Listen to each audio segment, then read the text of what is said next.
Okay, so last week you'll notice I called it Introducing the Covenant of Works. Now I'm calling this one Unpacking the Covenant of Works. So just 2 weeks in the Covenant of Works, we will go from I don't want to call it the shallow end, but last week was more straightforward in the text. The pictures that were there were illustrating the simple text of Genesis 2:16 and 17. And we brought in other verses. I hinted that we'll look at Romans 5 more clearly today, which we will. So we're going deeper into the deep end of the pool with a series of 4. They shouldn't be paradoxes. The whole point here is that they should not be opposed to each other. However, in the last, some of these people have always pit against each other, like the first one. Grace versus works, in that sense, because the Bible does. But how does the Bible do it? So the question is grace versus law. Is grace versus law? Is grace opposed to law? No, in fact, one Puritan or some author about the Puritans wrote a book called The Grace of Law. And I think he had this in mind. Adam's arrangement was gracious and legal. But don't worry, that's not going to confuse you. It shouldn't confuse you about the distinction between the two covenants, covenant of works, covenant of grace, because there's something about them that is very much characterized by that. So we want to keep them distinct for that. However, we don't want to divorce them. Secondly, Adam's objectives were natural and covenantal. That's more of a 20th century thing. Not that nobody did it before the 20th century, but really in the 20th century, which we'll go into who did this and why at that point. Third, Adam's ability was perfect and extrinsic. And that's the clue. The fact that Adam's ability was something outside of himself, not something inside of himself, is why his ability could immediately become inability. And it's going to solve some deep mysteries for us to some extent. It's not going to make all mystery go away. But then we'll look at Adam's sin came to us both in terms of generation and imputation. In other words, our nature was affected and our legal status was affected. And people have always had a problem with that. And that's more of an Arminian thing. It's a man-centered thing, is denying what's called the imputation of Adam's guilt. It says, oh no, I believe he imputed, his sin was imputed to us. And by that, they just mean it was transferred to us by nature in some way. But impute, now you're talking about a legal thing. And that's not fair. That'll be ultimately the objection there. Okay, so I hope to get to that. So let me get to these other ones first. Gracious and legal, what am I talking about? Simple picture, the whole thing is by grace. There's law in there. But then it'll be by law. No, what's your it? What it are you talking about? It is 100% of God's grace. Of course, that creates an opposite problem. Wait, but this isn't the covenant of grace. So you got two equal and opposite ditches that might be tearing one from the other here. So let's get into it. Beeke and Jones in their book, A Puritan Theology, I quoted from it before. I'll probably quote from it a lot today. They point out that most 17th century Reformed theologians understood grace in a more general sense than simply equating it with redemptive favor. What did you just hear?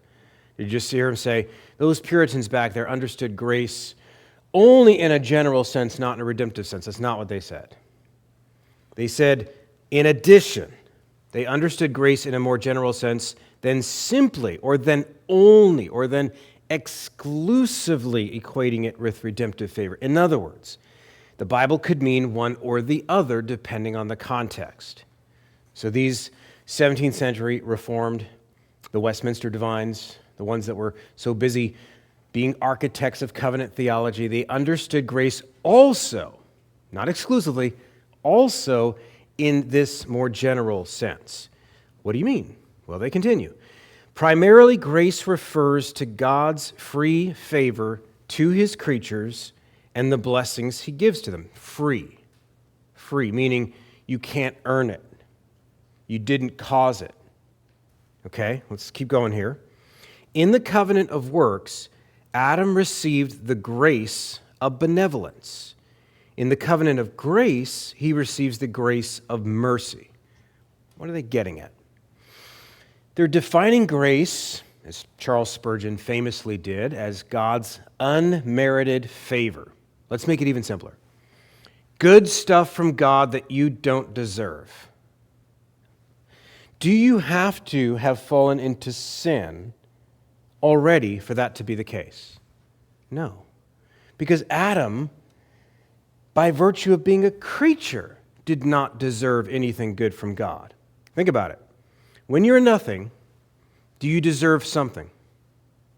No, because a nothing has nothing. How can a nothing have a something?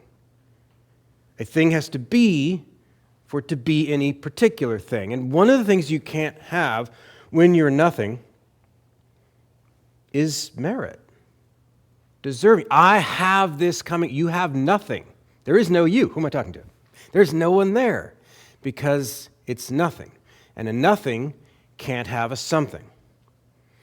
This is pretty basic when you think about it, but I think sometimes we think only in terms, and this is going to be a big problem with a couple of the points today, and one of the reasons why this shows up in the 20th century.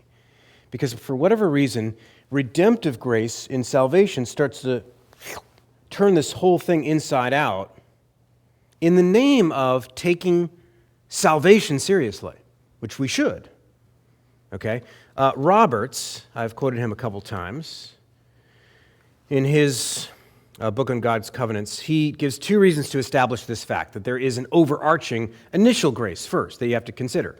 He says, first, God, the creator of Adam and all things, has an absolute supremacy over all, and as absolute a liberty to dispose, as he will, of all.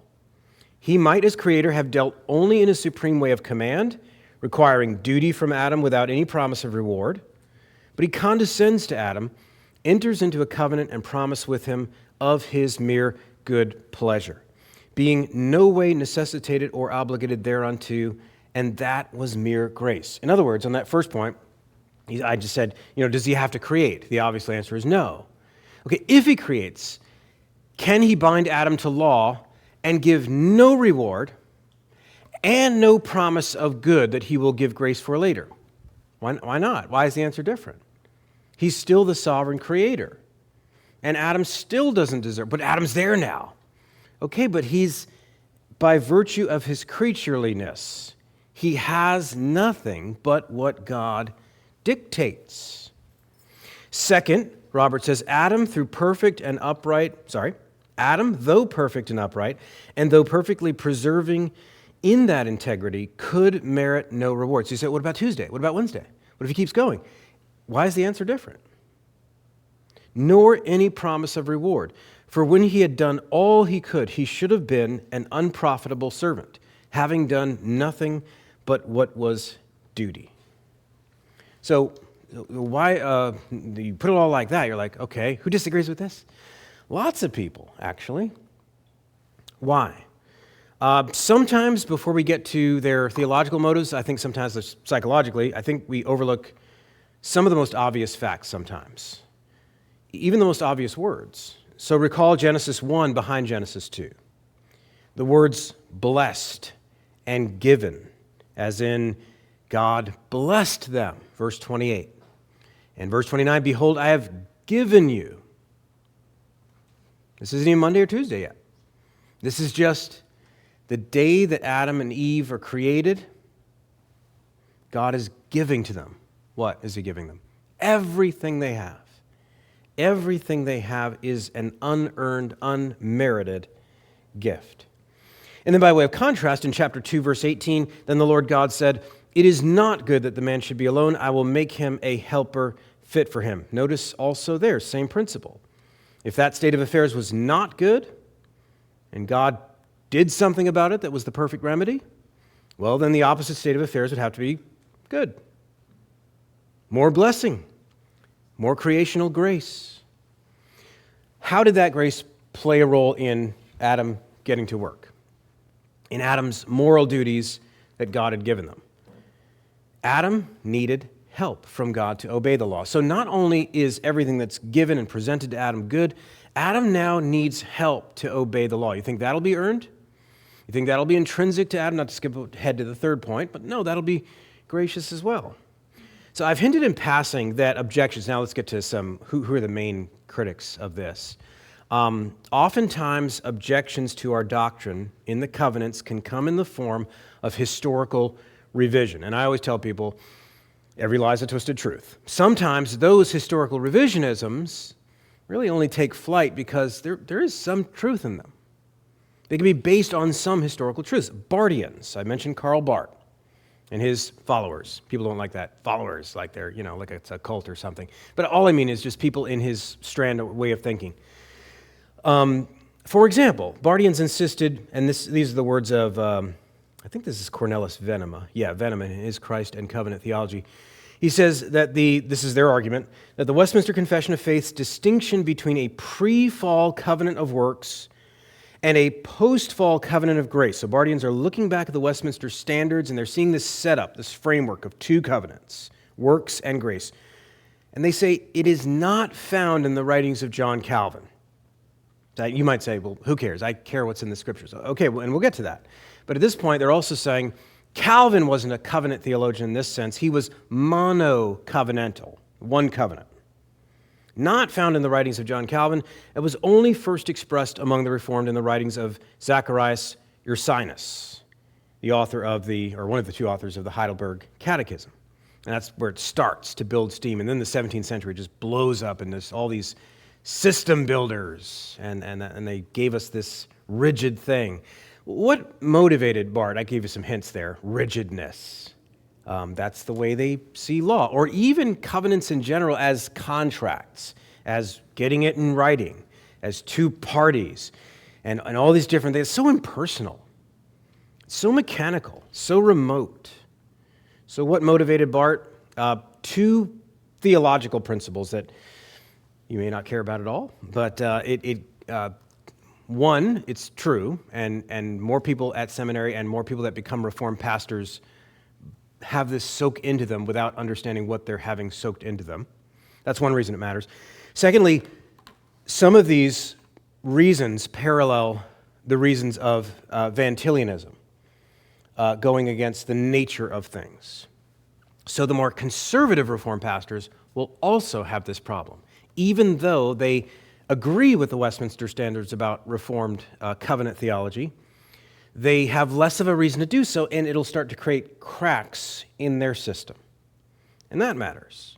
So what are these two principles that are behind Barth looking back at this and saying this? In the first place, Barth insisted there can be no revelation of God back behind Christ.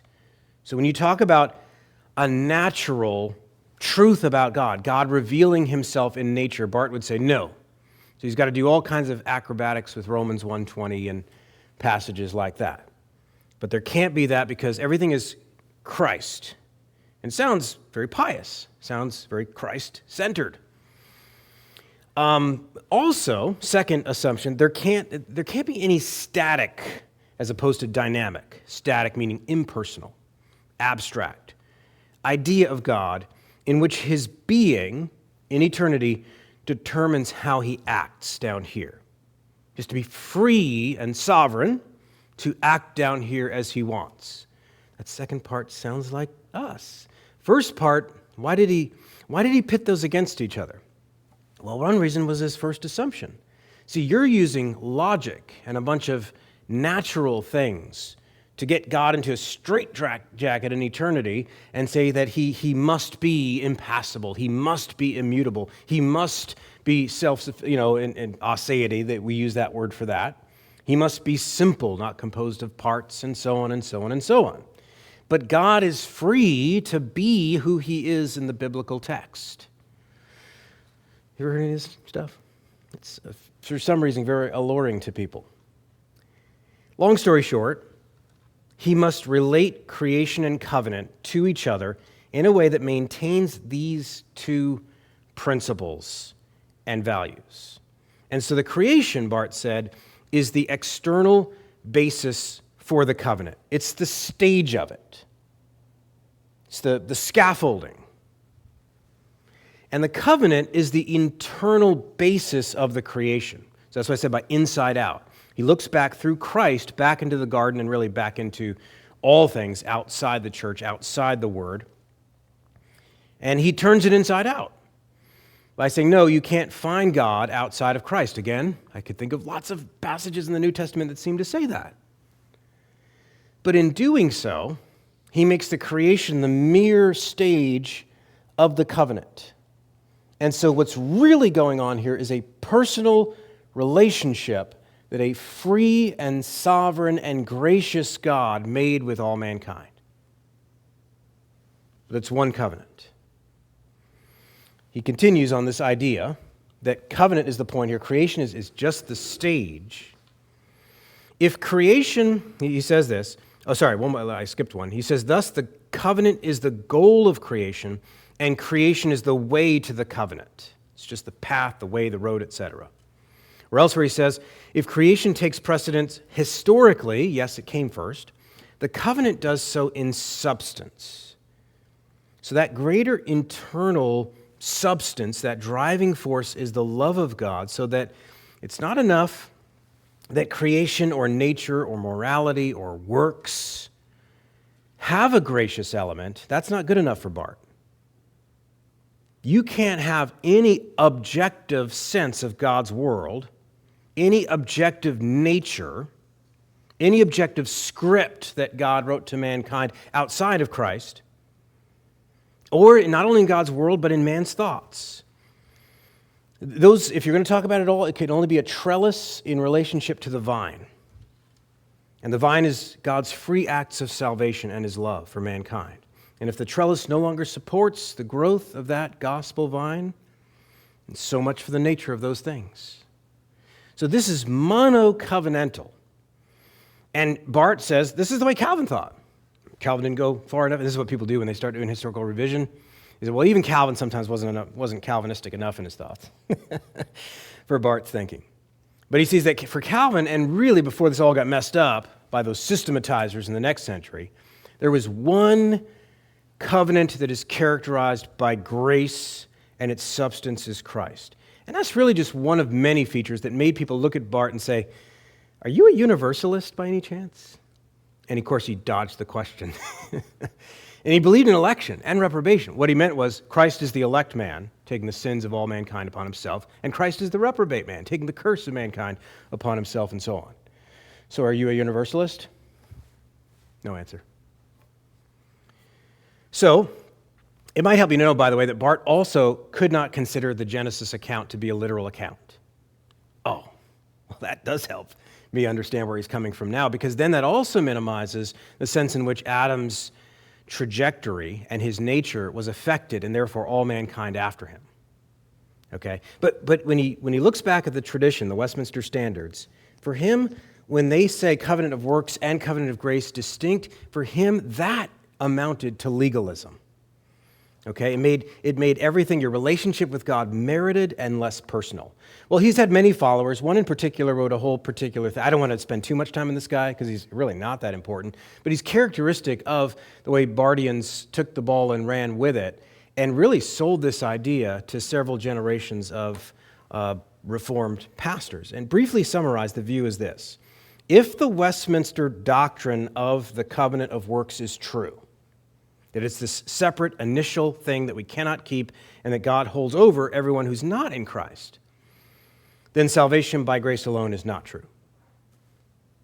That's the claim. If there is a covenant of works, if that is true, then salvation by grace alone is not true. They both can't be true. When the Westminster Confession of Faith in chapter 7, section 2, and we'll look some of the confession in a bit, when it says that this relationship is on the condition of perfect and personal obedience. Adam was under this condition, therefore all of his posterity, perfect and personal obedience. For them, that implies merit. The conditionality of the Mosaic covenant is read back into Eden by the Reformed tradition. That's the claim. Like, for example, Leviticus 18:5, if a person does them, he shall live by them. And then we read that back into the Garden of Eden and created this covenant of works. But the original promise, the Barthians are saying, is one of fellowship with God. And you guys rested that relationship on our merit. Now, it does a bunch of other things that I think we can get to in just a little bit. Okay, there's that quote. That is separate. Okay, so anyway, he said he's basically reading Calvin wrongly, and putting into Calvin ideas that he did not have. He said that Calvin speaks often of both the order and of the divine grace first instituted. The part given to man is reflexive of grace. From the start, Calvin transcends the concept of order as primarily moral and legal and places this under the higher order of grace. What is paramount is that God is gracious and requires acknowledgement of his grace. That would be the better way to read him if you meant what I have in this picture. Grace is preeminent in the fact that everything, including law, is gracious. It is a good thing that you don't deserve to hear God saying, do this and live, don't do this and die. That's a good thing. And that's grace. If that's what you mean, that'd be great, but it's not what they mean. Returning to the tree of the knowledge of good and evil, last point on this first point. These authors talked about, forget about Bart, we're just coming back to grace and law going together, about those trees again. Remember, I mentioned them last week. And remember, the dominant view was that they are symbolic and sacramental. But there are alternatives we can rule out. Here are three that have come up. In the first place, we can rule out that there was some inherent quality to the tree. Some inherent quality. So I think we get by now, well, it doesn't even mention apple. So it's not something in the apple, and it's not something in the physical stuff at all, really. As if these qualities in God or even in man depends upon some lower source that goes into soil and stuff like that. That's pretty ridiculous, I think. In second place, we can rule out that this tree would cause Adam and Eve to know things in a better way. And certainly their eyes were opened, but I think you read the text and realize they didn't like what they see. In fact, they saw themselves in a way they didn't want to see themselves. That's why they got the fig leaves. Okay, so we can rule out that this makes them see things in a better way. In fact, that was part of the devil's lie. God knows you're going to see things in a better way. So that's not the truth of the tree. And plus, they were already reasonable beings. They were already moral beings. They didn't become reasonable and moral beings by eating the fruit. Thirdly, maybe a little bit closer and respectable, there is a connection between the serpent's use of the words in chapter 3, verse 5, at the core of his temptation. But as I always say, a lie is a twisted truth. But don't reverse that and make the truth a straightened lie. In other words, don't go to chapter 3, verse 5 and say, okay, we can know what God meant by the tree of the knowledge of good and evil because Satan said this. Okay, Satan twisted what God said, but you don't want to start your definition. So there could be clues there, but don't build your definition of God's truth on Satan's lie. That's not why Satan's lie is recorded for us. Instead, Roberts adds to that. He says, can we probably imagine that God would denominate this tree of knowledge from the devil's impudent lie in the serpent? Right? So as if almost like God knew what the devil was going to say and said, or what he was thinking, and said, well, I'm going to call this tree that to keep them from that. No. The point of considering this tree here is to show the legal character. It is that, remember, that positive law. Remember, positive doesn't just mean arbitrary in the modern sense of no reason, random, meaningless. Rather, by God's kind and good will, there is a boundary being placed between creaturely good, so there's a boundary here between creaturely good and what belongs to the Creator only. It's a good thing to be a creature, if you're a creature. And if you're a creature, it is a good and kind thing to be told that you are a creature, that you are not God. That is a kind thing. It's a good thing for parents to tell their kids that you are not God. We actually need help with that today and every day. But that's what makes it law. Okay, so it's difficult to explain this element of the account as anything but a thing that is forbidden.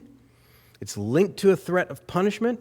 It's executed for the same reason. So this is a law which corresponds to disobedience, and it's intelligible. It's a command. And that all implies personal relationship. Contrary to what the Bardians thought, law, being rational and kind in keeping us from bad, is personal relationship. Law is not impersonal. It implies personal relationship. It presupposes personal relationship. Now, Reformed theologians go beyond this, and they say that this period of time, however it lasted, that Adam was in was called, they use the word probationary. In other words, that Adam was being tested. As always, the test is not for God. God knows exactly what Adam's going to do. Think of a testing more like pulling a sword up, making a sword battle ready by that fire that forges it and takes out all the dross and all that stuff, that kind of a test. Okay, but they use the word probationary to describe that period of time from the command to the disobedience of that command. Okay, so a couple other Westminster divines that comment on this. Oh yes, Anthony Burgess, for example. He was during the Westminster Assembly, and one of the best thinkers during that era. He says that the divine decree and appointment of God limited Adam from knowing more than what God had appointed. So the idea of the tree here is I'm going to limit you from knowing more than I appoint for you to know. That's kind. That's good. That is good for you. We don't think so, but it is good for you. So as with all other divine law, this is good for man.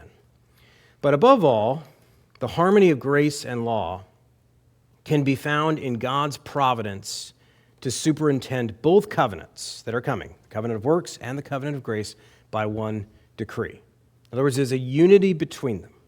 Samuel Rutherford, another person of that era, summarized the teaching that God's threat in the garden was actually partly legal and partly evangelical, insofar as the threatening of death was executed upon Christ, which spared his elect from the second death, but not from the first death. Here are the two deaths in view. Remember Revelation 20. The second death refers to the eternal death in hell. And so what Rutherford is saying is that the two covenants are united. They're distinct. But in God's decree, there are certain things about them that you want to keep related to each other. And certainly the necessity of death and the ultimate death for having transgressed and trashed the ultimate life. And so either you're going to pay that in the covenant of works, or someone else is going to pay that for you in the covenant of grace. But notice that in God's mind, all of this goes together. Even this opens up particular grace to Adam and Eve by the end of Genesis 3, which I'll get to next week. But let's get to the second point really quickly. Adam's objectives were natural and covenant. So what do I mean by objectives? Why am I using that word here?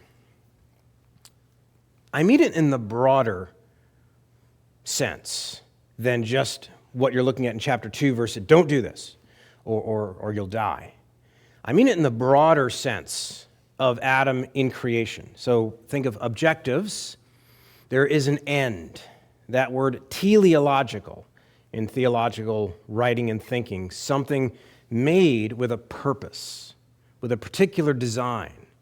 And so Adam's objectives here, I mean it broader than simply just the sentence in chapter 2, verse 16 and 17. And you can get more by reading, and that's why I say chapter 1. You have to remember that in your covenant theology as a broader foundation and framework for the positive law commands of chapter 2, verse 16 and 17. So it has the first cause in view, God creating things this way. It also has the final cause in view, God's purposes for Adam. Why did God make Adam? Why did he call him an image of God?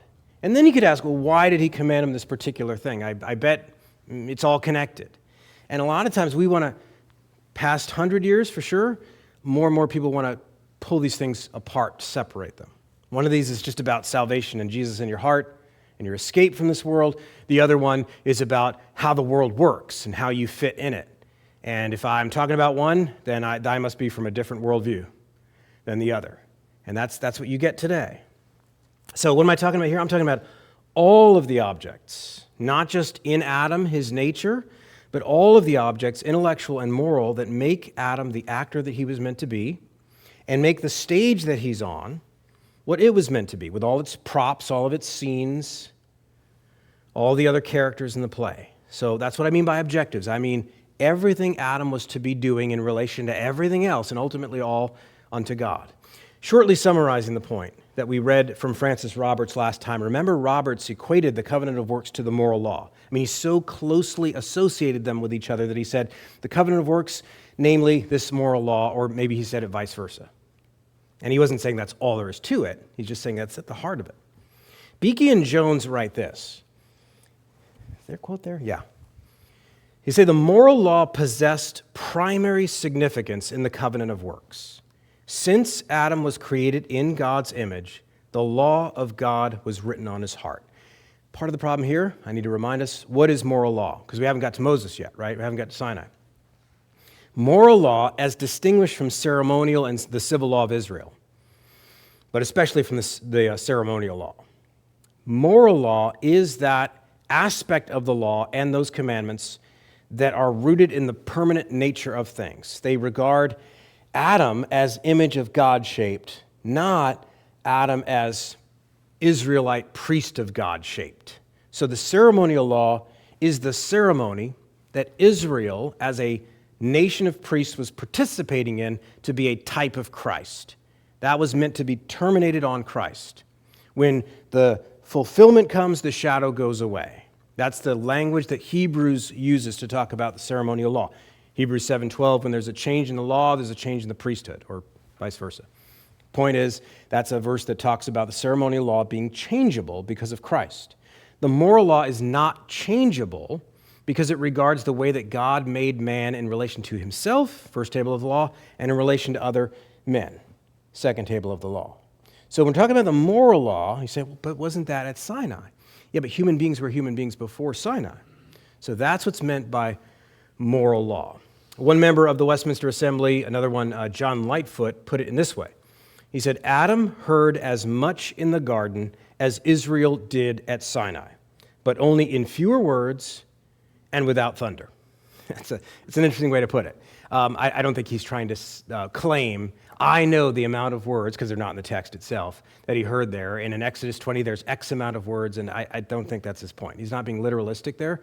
He's saying the substance of what Israel got in Sinai, with respect to the moral law, not the ceremonial, is the nature of what Adam. Now, then there's debates about, did Adam hear that communicated directly? Was it etched on his heart? And I'm going to show you in a second that you have to say it was etched on his heart. Whether he, in addition to that, heard direct commands from God, nobody can prove, because it's not in the text. But the fact that this implies the whole substance of the Ten Commandments, the first and the second table, is very relevant for the state of man in the garden. But that brings nature and covenant together. And we looked at Voss's comment last week. He was saying these can be distinguished. You can draw circles around these. But we're not saying, and you can't say, and some did say. So one particular main covenant theologian in the 17th century, Johannes Coxius, who basically separated them. And you could say, well, temporally, man was in nature, and then at some point, 5 minutes later, 3 weeks, something like that, maybe 1 moment later, then he's under covenant.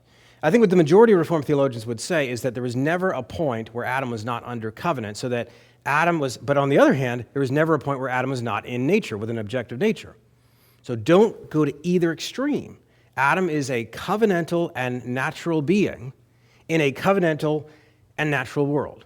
And the moment you separate those, you start developing a different worldview, a fundamentally different view into the Bible and everything else.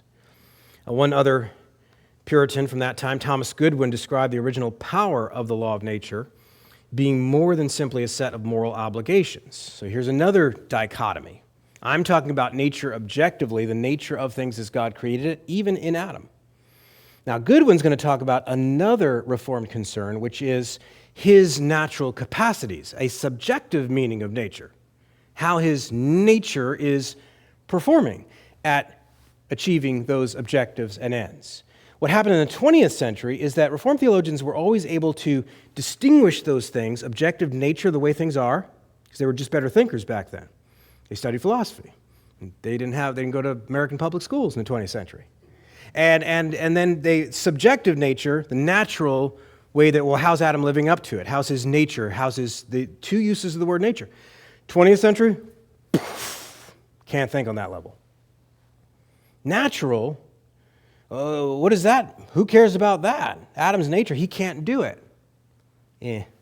That's nice, and I agree with you, but that's actually not what we're talking about here. So we want to distinguish between these two things without divorcing them. Very, very important. So Goodwin talks about this, that this nature in Adam included a nature to love, a nature to do. This, Goodwin says, required that God himself should become their object, human beings' object, and so to give man a power to know and delight in him. So prior to the fall, Adam was inclined by God to wholly approve of that moral law. Not just have it in front of him, not just have it written on his heart, but he knew it and he loved it. After the fall, Adam had inclined his own heart differently. And in fact, he poisoned his own heart with a distaste for that moral law. So think of Ecclesiastes 7:22, or is it 29? It's one of those two verses, where it says that God made man upright, but he has gone after many ways. So the language of upright refers to that our next point, perfection. But then there's this bent inclination away from God's law in our inner man. So, but there is a moral law etched into the heart of man that makes man what a man is. Or as I think the way Francis Schaeffer said it in a generation prior, very colorfully, the mannishness of man. In other words, man, part of him being made the image of God, is that he is a rational being. Aristotle's at least read about that. He's the rational animal. He has an animal nature, but he has reason. And with reason has a will and so forth. He's not to act like an animal. He is to act like a human being. But in addition to that, and the Westminster Divines get the language from Ephesians 4, and we'll talk about it later, as this knowledge, righteousness, and holiness, but they also use an expression, original righteousness, to talk about his standing with God and his communion with God. The image of God has all of that and more, but these are two very central, important parts of what are meant by the image of God. And so that when the Reformed talk about the loss of the image of God in Adam's sin, they mean this, that covenantal, that relationship with God, that spiritual nature that they have to be and to do subjectively, their subjective nature. They did not mean the essential image of God. And all the Reformed theologians, and they would use different words for this. I mentioned Voss's particular labels for it last time. But the moral law shaping of man is retained. And let's put it one more simple way. When you get over here, let's not treat this as a timeline, Genesis 3 and onward. When you get over here and the apple's bitten, and everything that happens is cursed and so on, the good man becomes a bad man. But the man does not become a non-man. You see the difference? The good man becomes a bad man. But the man does not become a non-man. And somebody might say, well, can't his bad manishness get so bad that he becomes what Lewis called that character Weston in Paralandra, the unman? And Romans 1 talks about, he paints a picture of mankind that's so bad, he's barely recognizable from an animal. I know we use that expression that so-and-so is acting like an animal. It would be more appropriate, actually, to say that they're acting more like a demon. Because animals aren't judged for that, not being in a covenant with God in that same way. Okay, so there's some things to think about of distinguishing these things without divorcing these things. But moral law shaping belongs to the very nature of man as man. That doesn't go away. Romans 2:14 and 15 demonstrates this very well, as Paul's words about the Gentiles obviously refers to the post-lapsarian situation. In other words, after the fall, he mentions the Gentiles who do not have the law, namely the law of Moses, have that law written on their hearts. And so, very important stuff there. I won't go too deeply into the details, but I will just say that. So you have Barth on the extreme left, where you have this monocovenantal idea because nature bad, nature bad, nature bad. Thinking about God through those lenses of logical and metaphysical, that's bad. I don't want to think about that. So you can't get to God back behind Christ in any sense. Therefore, there's one covenant. It's all of love and grace and so on. The Van Tillians, not on the left, a more conservative view in the Reform world in the last 80 to 100 years, same starting point. Now, blessedly, oftentimes we believe better than we believe at the foundations. We believe in the first and the second floor better than we believe at the foundations. Nevertheless, if the foundations are shaken, you've got yourself a problem. And it does affect the rest of your theology. Okay, so we want to keep these things together. Should be recalled that the Westminster Confession, again, thinks this way. The relationship between moral law and that natural continuity transcends the pre- and the post-lapsarian state. There's something about Adam being a moral being under law on this stage with these props and this script and fellow actors that did not change with Eden. You're still obligated. But Matt, he can't. By the way, super ironic that those that want to defend and protect the integrity of Calvinism, and in this particular case it's to defend the doctrine of total depravity, and their argument is, no, you can't speak about a nature that continues on after the garden because man can't. I remember a guy who said that. His name was Pelagius. He said, if I ought, then I can. In other words, you can't talk about an obligation to God and a nature of things that you are duty-bound to observe because we can't. We can't. That's not the basis of God's law. That's not the basis of your obligation. The basis of God's law is His own holiness and righteousness and what it says about Him. So, the Westminster Confession treats it in this way. And again, those are my italics. I put those italics there for stress, for a reason. But these are just the first two sections of chapter 19. It says, God gave to Adam a law as a covenant of works, by which He bound him and all his posterity. Keep that for a couple of our last points. And all his posterity to personal, entire, exact, and perpetual obedience, unless he can't. No, he doesn't say that. Promised life upon the fulfilling, and threatened death upon the breach of it, and endued him with power and ability to keep it. See, yeah, he endued him with power and ability. You're changing the subject. They're both true. This law after his fall, here it comes, Matt. Now he's going to reject your view. He's going to do away with this. This law after the fall continued to be a perfect rule of righteousness, and as such was delivered by God upon Mount Sinai in 10 commandments. Just for Israel. Just for Israel, though. And written in 2 tables, the first 4 commandments containing our duty towards God. Who's our? You're an Englishman at the Westminster Assembly. I thought it was just for Moses and the Israelites. Containing our duty towards God, and the other 6, our duty to man.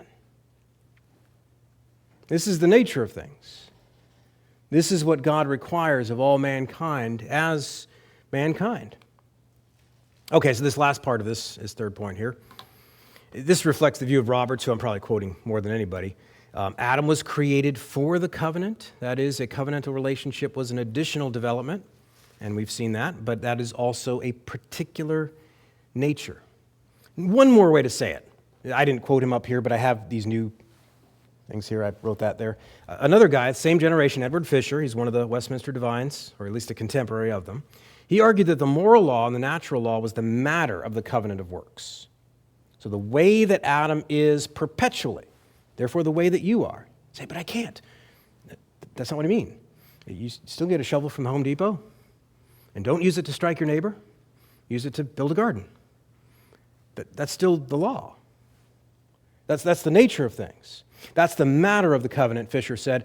The positive law command, the communion with God, will continue or will be broken. And we know the story. It was broken. That's the form of the covenant of works. So see, Fisher is using those Aristotelian categories, matter and form, to break down this same breakdown. Just another way to say it. One example. Oh, yeah, okay. Well, I'll give you one example of how the natural law existing in this covenant has implications for moral action in the present day.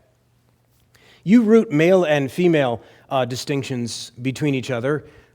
Let me not go too fast. You do believe men and women are different, right? Okay, good. Okay. You do root that in Genesis 1 and 2, right? Yeah. But you can't do that if you think that, oh, no, this is just about a covenant. It's just about me and Jesus, and Adam failed, and I'm going to succeed because, well, Christ succeeded for me. But that's just about me and my private Jesus in my heart in the mirror. Okay, you can't have it both ways.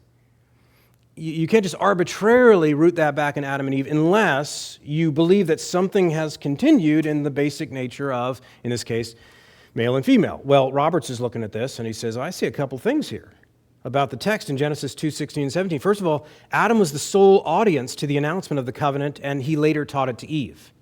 And that was a basic traditional view. Where do you get that from? First, the words central to the covenant in chapter 2, verse 16 and 17 are described prior to the description of Eve in verses 21 and 22. So, well, that's just symbolic.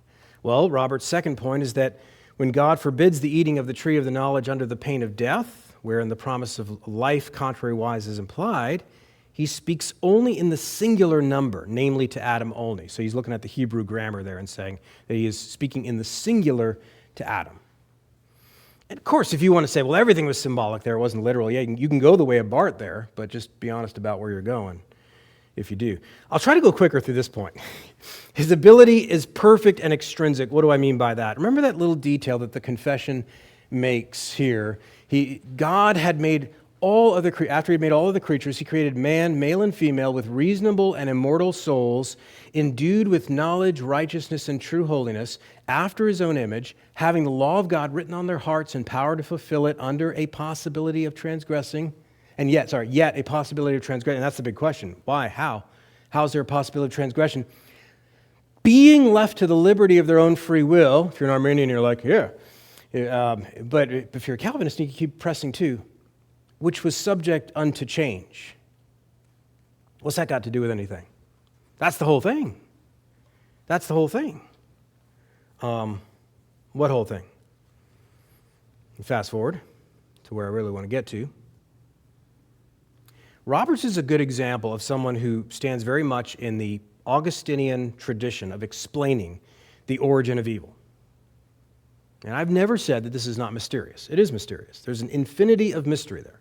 But there are some things you can rule out. In fact, there are so many things you can so strongly rule out that you're only left with something like that light switch analogy I use. And I won't read Augustine on it again. I'll read Roberts. Because what Roberts does is oh yeah, look at that guy. Now, he's not a light switch. But if I turn him off, you say, oh, God can't do that, what you're about to describe, Matt. You do it every day when you turn a light switch on and off. And there's lots of mystery there. Explaining what light is. Is it a wave? Is it a particle? There's mystery.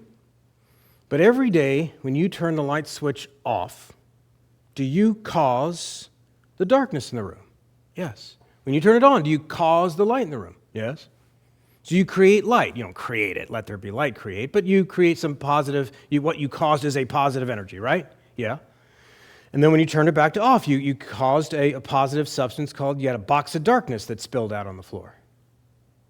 No. Okay, so what's different? The answer is being. And Augustine understood this, and those that kind of were in that classical tradition had a framework for explaining this. And that's why the Westminster Divines use and hone in on the phrase changeable or mutable.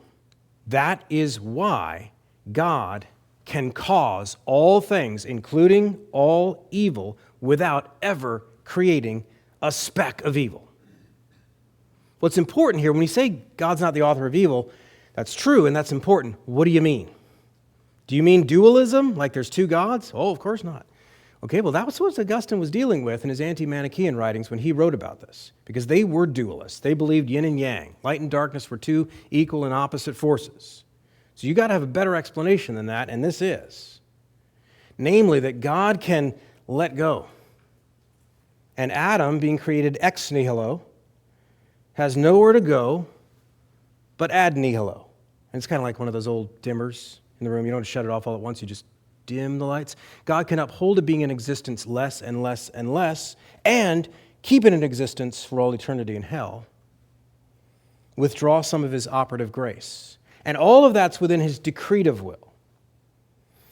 People misunderstand this. They make a separate circle for it. No, the permissive will of God is inside of his decretive will. It's the off position. It's not God, he's really serious about these things. God does those things. These, he's like, I guess I'll let that. No. God switches the switch on every single thing that ever happens. We'll talk about it in the sermon today. Some by the on switch, some by the off switch. And in that way, he causes all things that happen. Isaiah 45:7, I create light and darkness, well-being and calamity. I, the Lord, do all these things. How does he do it without causing evil? The off switch, same way you do every day. I'm pretty sure he can figure it out. And we'll look at some more verses for that. But Romans 8:20 is the key verse about the fall. The creation itself is subject to futility, not by its own will, but by him who subjected it in hope. In hope, who's that? Lucifer? He didn't have any hope. Adam, he didn't have a clue what was going on. God is the one that subjected the creation to futility in hope. Okay, so that's why they use Robert's quote. It's too long at this point because we got to get to the imputation of Adam's sin. But Roberts agreed with Augustine. Okay, so he goes into other things with that, so read that. I give that for your own benefit. Let me get to the last point. This is one other thing that, let's do this. We'll do it from the Westminster first. This is one other thing that people pull apart. Hey, I'm not a Pelagian, I'm a Calvinist. Okay, what do you mean by that? I believe that we're born in sin. Good. Keep going. I believe that we have a sin nature. Keep going. I believe that we're not sinners because we sin because we're sinners. We're sin factories. Can't do anything else. Okay, good. Keep going. What do you mean keep going? I'm not a Pelagian now. Okay. Here's what the Westminster Confession says. Did all mankind fall in Adam's first transgression? Answer, the covenant being made with Adam, not only for himself, but for his posterity, all mankind descending from him by ordinary generation. Yeah, by ordinary generation. We're all sinners now. Sinned in him. What? Sinned in him, being made in this covenant with him. Sinned in him and fell with him in his first transgression. You see how more is being claimed here than that Adam's sin permanently distorted our nature. That's true. Adam's sin covenantally included us as sinners in his sin, as guilty within his guilt. God's not confused. That doesn't mean that God thinks you sinned in the same way Adam sinned. That's why in the classic verse, which I'm going to read in a second, it distinguishes and says, not like the sin of his. So we do continue to sin and are judged according to our own sin. So there's a distinction, but Paul does not divorce those.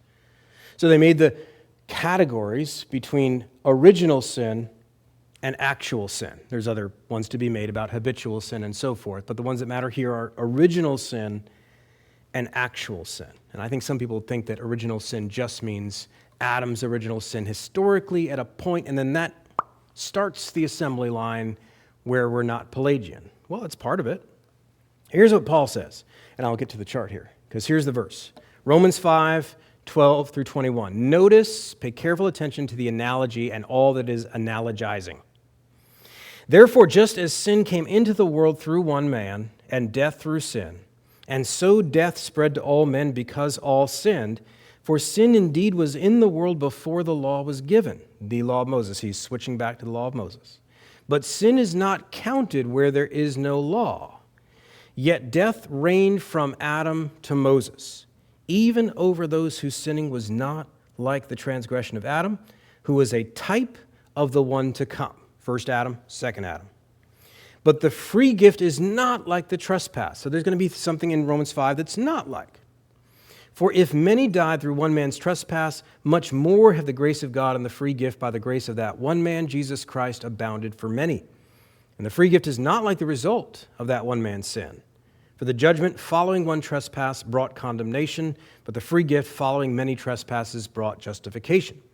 For if, because of one man's trespass, death reigned through that one man, much more will those who receive the abundance of grace and the free gift of righteousness reign in life through the one man, Jesus Christ. And you can read the rest of the passage down to verse 21, and he talks about imputation in particular.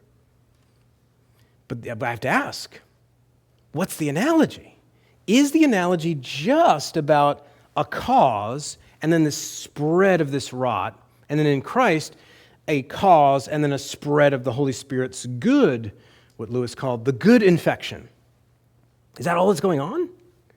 I don't think so. You say, but there's something different there too. There's sort of a much more than. Absolutely, I agree. The grace is much more powerful. That's what's different. But is the relationship different? How do you understand Romans 5 and that analogy between Adam and Christ without a representative principle? That in Adam, and here's the beauty of this. It's an ugly thing that Adam did. But here's the logic of it. You actually can't get away from it even if you ignore what the representative principle is. And let me explain why that is. Actually, let me quote Hodge first, because let's get the word down, then I'll give my little chart. Another argument is that imputation, just like covenant of works, that's not a Bible word. Where's the word imputation? The Greek word logizomai can be translated account, count, reckon, consider. What's impute mean? It's a synonym. You know, this is worse than that kind of biblicism that says covenant of works or Trinity. That word's not in the Bible. What are they? They're doing the same thing, except it's more embarrassing here for them because impute is just an English synonym for consider, reckon, and account, and so forth. Charles Hodge explains what impute means in a general sense and then in the theological specific sense. He said, to impute is simply to attribute to, as we are said to impute good or bad motives to anyone. In the judicial and theological sense of the word, to impute is to attribute anything to a person or persons upon adequate grounds as the judicial or meritorious reason of reward or punishment. Now, somebody's going to say, okay, I'm totally with you on that definition, but it's not on adequate grounds here. That's my argument. It's not fair. But here's the point. Even if you take away the representative principle and all that it is, you're still stuck with imputed guilt. How so? Well, I've got an argument here. It's got 4 points. And I don't really know a way around this except to just go become a full Pelagian and deny that we're born dead. But think about it. Premise 1, death is the legal consequence of sin. Romans 6:23, Ezekiel 18:4. We agree on that? And some people will say, yes, about final death, yes, about spiritual death, but we're mostly alive, like Max, Medicine Max in The Princess Bride. Nobody's going to say that, but obviously that's non-Reformed belief. But pretty uncontroversial among Reformed people. So I'm only appealing to people that say, no, I'm not a Pelagian. Premise 2, all human beings born to Adam's race by ordinary generation are born spiritually dead, and thus on their way to physical death. Ephesians 2:1-3. Agree to that? Okay. The cause, premise 3, of this death was prior to their birth, and thus prior to them having done anything good or bad. So that language of Jacob and Esau with election, I would apply that to this.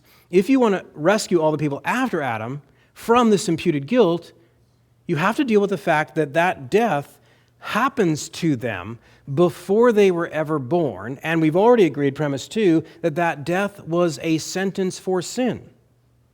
You are then led to the conclusion by resistless logic that all of us born to the race of Adam are sentenced with that punishment delivered for his sin. So you can say, well, I don't want to use the covenantal representative. I don't want to have the circle and we're in it and I was there. We already know you weren't there. But are you sentenced to death before you live on the basis of Adam's sin? Yes? That's all you need right there. That's all you need for this doctrine of the imputation of Adam's guilt, at least to deal with the fairness part of it. Now, I would just commend to you the language that the Scripture uses about representation. Sorry, I have to end it there. It's 10:15. Let me open it up to a question or two at the buzzer.